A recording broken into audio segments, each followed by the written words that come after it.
Tips and tricks for hair removal. Now this is at a perfect length right now. It went from being shaved, which was very hard to touch. You know what, like coarse, freshly shaved feels like. It's not good to touch.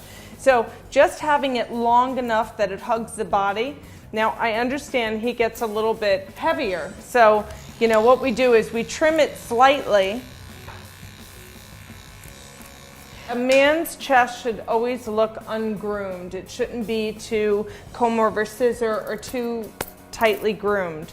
So I don't like shaving it because it comes back in too abrupt. I do think if you want to remove it completely, waxing is probably your best bet because it comes back in much softer. So if you wax the hair, it's much more pleasant to touch when it grows back in, because when you shave the hair, it blunts out the tip. Okay. So you're shaving it and it's growing very blunt. But when you pull it out from the root, it's growing out really soft. It has a soft tip.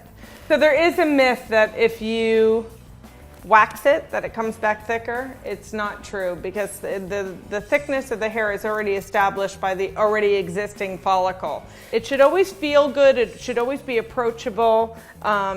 If it gets really opaque in some areas, that's where you want to sort of dive into it and lean it out a little bit, but you don't want it to look too manicured.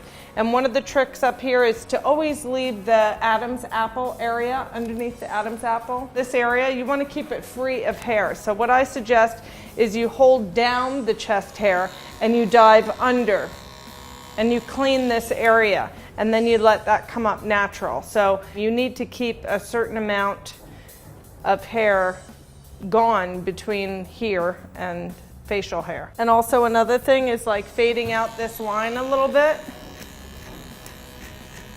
So that's a part of body hair going right up into the neck. You want to make sure there aren't any lines. Nice.